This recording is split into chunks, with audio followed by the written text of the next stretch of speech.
এর সাথে সাথে দেখবেন ওরা কিভাবে খাওয়া শুরু করে।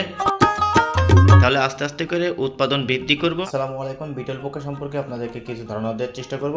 এই বিটল পোকাগুলো আমি অর্ডার করেছিলাম, 3 দিন পরে হাতে পেয়েছি। তো বিটল পোকাগুলো আমি মাদারা বানাবো সেজন্য এনেছি। যেহেতু বিটল পোকাগুলো 2 দিন গাড়িতে ছিল, গাড়িতে থাকার পরে আজই আমার হাতে পৌঁছালো, সেহেতু আমি এই বিটল পোকাগুলোকে 2 থেকে 3 দিন খাবার খাওয়াবো। তারপরেই এইগুলোকে মাদারার জন্য আমি কাপে দিয়ে দিব। বিটল পোকাকে যেসব খাদ্য দিব, বিটল পোকা মূলত খায় হচ্ছে আপনার সবজি, আলু, গাজর ও পেঁপে। তো আজ আমি এই বিটল পোকাগুলোকে পেঁপে খেতে দেব।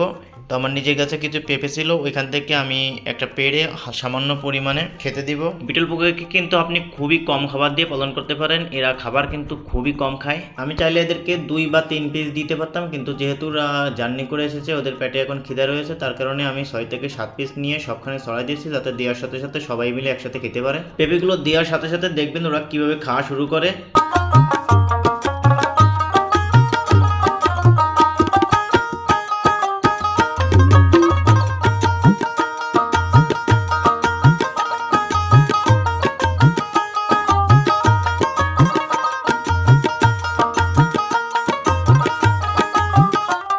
বিটল পোকা আমি কেনই অর্ডার করেছি আর কেনই বা বিটল পোকা আমি পালন করতে চাচ্ছি, আমি যতদূর ধারণা পেয়েছি বিটল পোকাতে নাকি 70% প্রোটিন রয়েছে। বর্তমানে বাজারে যে খাবারগুলো বিক্রি হয় ওই খাবারে পর্যাপ্ত পরিমাণে প্রোটিন থাকে না। তো ওই প্রোটিনের ঘাটতিটা পূরণ করার জন্যই আমি এই বিটল পোকাটা চাষ করতে চাচ্ছি। দেখি বিটল পোকা যদি ভালো হয় বা বিটল পোকা খাইয়ে যদি আমি ভালো ফলাফল পাই, আস্তে আস্তে করে বৃদ্ধি করব।